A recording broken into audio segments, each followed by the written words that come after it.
শুভ সকাল বন্ধুরা, সবাই কেমন আছো? নিশ্চয়ই খুব ভালো আছো, আমিও ভালো আছি। এই যে দেখো, স্নান টান একদম পুরো কমপ্লিট। আর বারান্দায় কিছু মেরে দিয়েছি কাঁচা। আর বৃহস্পতিবার না মেশিনেই কাছে, এমনিতেই দেরি হয়ে যায়, মানে যতটা পারি তাড়াতাড়ি করার চেষ্টা করি। আর ওপরেও কেচেছি, একটা বেডশিটও কেচেছি। উপরে দাদার প্যান্টগুলো একটু মোটা মোটাগুলো ওপরে দিয়ে এসেছি, পুজো করে একবারে নিয়ে আসবো। আর বারান্দায় সব দেওয়া আছে কটনের জিনিসগুলো, কালকে পরে বেরিয়েছিলাম, সেটাও কেচে দিয়েছি, কারণ আমি তো পরলেই ঘেমে যায় কিছু, আর ভালো লাগে না, ওগুলো কেচেই একবারে রেখে দেওয়া ভালো। চলো পুজোটা আগে দিয়ে দিই। আর যা উপরে গরম, বিশেষ করে এখানে ঠাকুরের বাসন মাজবো, কালকেও মেজেছি কিছুটা। ওই বাপরে বাপ, কি রোদ কি রোদ! আজকেও তো খুব রোদ উঠে গেছে, সকাল থেকেই রোদ, 6টা থেকেই। চলো আর দেরি করবো না, সঙ্গে থাকো, দেখতে থাকো।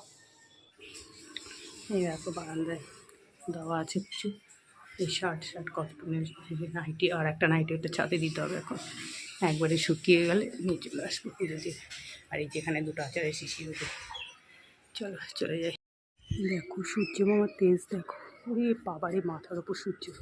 আর এই যে বেলপাতা পারলাম আজকে, একটাই স্যান্ডেল কালার জবা ফুটেছে, কিন্তু লাল জবা অনেক ফুটেছে। ওখানে কয়েকটা অপরাজিতা তুলেছি, আর কয়েকটা অপরাজিতা আছে। আর এখানে দেখো এই যেগুলো মেলে দিলাম,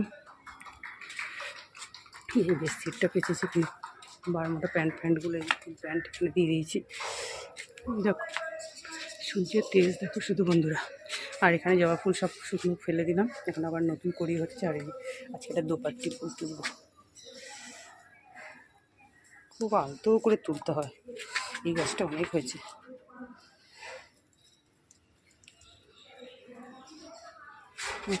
তুলতেই যেন কিরকম ভাব।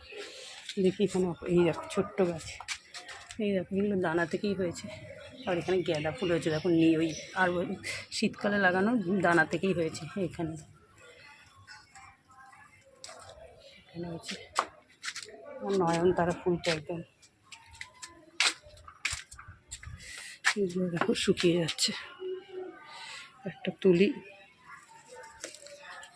চলো ফুল তো কিনে নিয়ে এসছি কালকে, আর তুলবো না। দেখেছো রোদে সব গাছগুলোর কী অবস্থা, এত রোদ আর সামলাতে পারছে না। আর এখানটা এগুলো দেখো কি সুন্দর ওয়েদার, এখানটা খুব ভালো লাগে।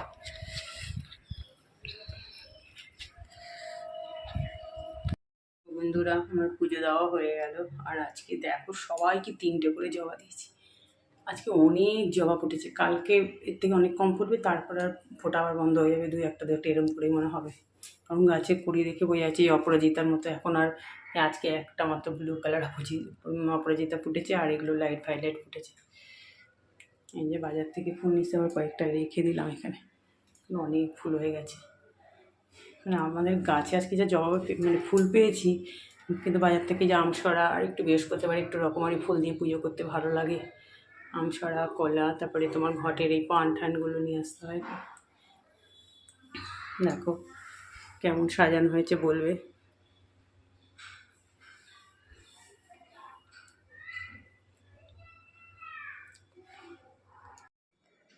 দেখো পুজো টুজো দিয়ে নামলাম, পুরো তো ঘেমে গেছি একদম, কি বলবো। পাখা চালিয়ে পুজো করি, তারপরে প্রদীপ টদীপ জ্বালাতে হয় তো। আর পাখা চালালেও প্রচণ্ড গরম লাগে গো। এদিকে ভাত হয়ে গেছে দেখো, ডালটা সেদ্ধ বসিয়েছি। এদিকে দেখো আলু আর সোয়াবিন ভাপে বসিয়েছি, ওই একটু গরম হয়ে গেলেই নামিয়ে নেবো। আর আজকে করবো হচ্ছে আলু পটল সোয়াবিন দিয়ে রসা। এদিকে অল্প করে একটু পাঁপড় ভেজে নিলাম। আর এদিকে দেখো 4টে একটু ডাল, মানে ছোলার ডাল না একটু পেস্ট করা ছিল ফ্রিজে, ওটা দিয়ে একটু 4টে পকোড়া বানিয়ে নিলাম। মা মেয়ে খাবো, ডালের সাথে বেশ একটু ভালোই লাগে এগুলো খেতে, তাই না বলো। আর এই যে দেখি গোল গোল করে আলু ভাজা মানে ভেজে নিচ্ছি। আর যতই ভাবি ভাজা টাজা করবো না, কিন্তু নিরামিষের দিনে না ভাজাটা ঠিক হয়ে যায়, কি বলবো আর বলো, সেই হয়েই যাচ্ছে। এদিকে দেখো পটলগুলো সুন্দর করে ভেজে নিলাম, তরকারি তো একটু ভেজে করলে বেশ ভালোই লাগে। পটল ভাজা হয়ে গেল, সেই তেলেই সাদা জিরে ফোড়ন দিয়েছি, তেজপাতা দিয়েছি, আর আলুগুলোকে ভালো করে একটু ভেজে নিচ্ছি। একটু ভেজে টেজে রসিয়ে কষিয়ে রান্না করলে তবেই তো নিরামিষ তরকারিটা খেতে ভালো লাগবে বলো। যেমন তেমন করলে তো ভালো লাগবে না। একটু পাঁচফোড়ন সোমবার দিয়েছি, একটু চাটনি না করলে তো হয় না। আর আমি তো এরকম বলি তোমাদেরকে, সানডেতে করি আর এই থার্সডেতে করি, চাটনি করে ফ্রিজে রেখে দিই, খাওয়ার সময় একটু একটু করে খাই। রোজ রোজ কে চাটনি করবে। আর পাঁপড়ও তাই ভেজে কন্টেনারে রেখে দিই, ওই একটু একটু চাটনির সঙ্গে একটু পাঁপড় খেতে ভালো লাগে। এদিকে দেখো সোয়াবিনগুলো দিলাম, এই সোয়াবিনগুলো না বেশ খুব সুন্দর জানো তো, বেশি বড় বড় সাইজটা, ছোটো ছোটো আর খুব ভালো হয় খেতে। আলুর সঙ্গে সয়াবিনটা একটু নাড়াচাড়া করে নিচ্ছি, একটু ভাজা ভাজা করে নিচ্ছি। তারপরে মশলাটাও রেডি করা হয়ে গেছে। মশলাটা এই যে আদা বাটা, জিরে বাটা, নুন, হলুদ, একটু টমেটো কেচাপ। আমি তো এইসব তরকারিতে মানে টমেটো কেচাপ দিলে না খুব ভালো লাগে, কিন্তু মাছের ঝোলে যেন তো টমেটো কেটে দিলেই ভালো লাগে। আর এই তরকারিতে কেচাপটা ভালো লাগে। কেচাপ, টমেটো কেচাপ, সস একটা দিলেই হলো। তারপরে দেখো একটু নুন মিষ্টি সবই দিয়েছি। মিষ্টি বলতে ওই একটু সামান্য 2-1টা চিনির দানা দিয়েছি। দিয়ে একটু ভালো করে দেখো এটা কষিয়ে নিচ্ছি। এটা কষানো হয়ে গেলে ভাজা পটলগুলো এর মধ্যে দিয়ে দেবো। এই যে দেখো ভাজা পটলগুলো সব দিয়ে দিচ্ছি। দিয়ে একসঙ্গে সব একদম খুন্তি দিয়ে ওপরেরটা নিচে, নিচেরটা উপরে এইভাবে ভালো করে নাড়াচাড়া করে নিলাম। আর এই যে মশলা ধোয়া জলটা পটলের, এই যে পটল ভাজাগুলো রেখেছিলাম তোর মধ্যে একটু তেল লেগে রয়েছে বাটিতে, একটু তো ছাড়া যাবে না তেল। সেই জল দিয়ে দিলাম বাটির মধ্যে, সেটাই এখন দেখো দিয়ে দিচ্ছি। আর আমি ভয়েস ওভার করতে বসেছি, চারিদিকে সব সন্ধ্যে শঙ্করধ্বনি তোমরা শুনতে পাচ্ছ। আমিও যাব ভয়েস ওভারটা কমপ্লিট করে ভিডিওটা করে রেখে তারপরে চলে যাব সন্ধে দিতে। দেখো তোমাদের সঙ্গে কথা বলে নিলাম কী করব। তারপরে দেখো এই যে চাটটি আমার হয়ে গেছে, গুড় দিয়ে দিয়েছি। আর যেটা দিয়ে দিয়েছি ওই যে আচারের জন্য ভাজা মশলাটা বেশি করে রেখে দিয়েছিলাম, তো ওইটা একটু দিয়ে দিয়েছি। দারুণ লাগে, মানে পুরো খাওয়ার সময় পুরো আচার আচার স্মেল লাগে। এবার দেখো ডালটা 2 রকম ডাল মিশিয়ে ডাল করেছি। আর রাঁধুনি সোমবার দিয়েছি, আর শুকনো লঙ্কা দিয়েছি। আর এবার একটু ধনেপাতা দিয়ে দিয়েছি। এত ভালো না, আর আমার এরকম না বেশ একটু এরকম ডালের সাথে একটু লেবু হবে, মানে পাতিলেবু না, কাগজি লেবু কিংবা গন্ধরাজ লেবু, আর ভাজা হবে, দারুণ লাগে খেতে। আর সত্যি দুপুরবেলা খুব ভালো লাগছিলো এই ডাল দিয়েই, মানে আমার ভাতটা খাওয়া হয়ে গেছিলো জানো তো, খুব ভালো লেগেছিলো খেতে। তারপরে দেখো আর ডাল আর ওই পকোড়াটা দিয়ে খেতে বেশি ভালো লাগছিলো। এই দেখো আমার তরকারি হয়ে গেছে, সামান্য একটু ঘি আর গরম মশলা দিয়ে দিয়েছি। নিরামিষ তরকারিতে একটু ঘি গরম মশলা দিলে দেবে একটু টেস্ট হয়, তবে খুব বেশি আমি ঘি দিই না, সামান্য একটুখানি দিই।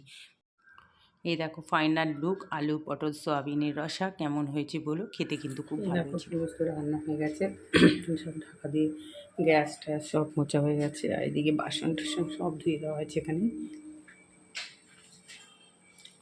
কি রোদের খেলা, পুরো ঘেমে আমি আবার চান করেছি, আবার এখন ফ্রেশ হতে হবে। দেখো বন্ধুরা খেতে বসে গেলাম, সব জানলা দিকে বন্ধ করেছি, প্রচণ্ড গরম আজকে, প্রচণ্ড রোদ। এই যে সব সাজিয়ে গুজিয়ে নিয়ে খেতে বসে গেছি। আর আমার মিষ্টি বোন সুবর্ণা বলবে দিদিভাই তুমি পাঁপড় আবার ভেজে খাচ্ছ। এ দেখো দুজনে খাবো কিন্তু, তাহলে খুব একটা কিন্তু 4-5টা করে 5-6টা করে ভাগে পড়বে। দেখো মা মেয়ে দুজনে মিশিয়ে খাবো। আর আজকে অল্পই ভেজেছি। আর এই পাঁপড়গুলো না মাইক্রোওভেনে সেঁকা যায় না, কিন্তু পুড়ে যায়। ওই গোল গোল পাঁপড়গুলো আমার খুব একটা ভালো লাগে না, ওইগুলো আমার মেয়ে ভালোবাসে। আর তোমাদের দাদাভাই ওই সেঁকেই খায়। চলো খেয়ে নিই আমরা। তারপর দেখো রাতে ভাতে ডালের সাথে খাওয়ার জন্য একটু ক্রিস্পি পকোড়া বানিয়ে নিচ্ছি। পাট পাতার পকোড়া জানো তো, ভীষণ ভালো হয় খেতে। আর একটু চাল বাটা দিয়েছি, অল্প একটু আটা দিয়েছি, আর একটু সামান্য পোস্ত ছিটে ফোটা, কাঁচা লঙ্কা কেটে একটু নুন টুন সব দিয়ে বানালাম। ভিডিওটা এত পর্যন্ত, টাটা।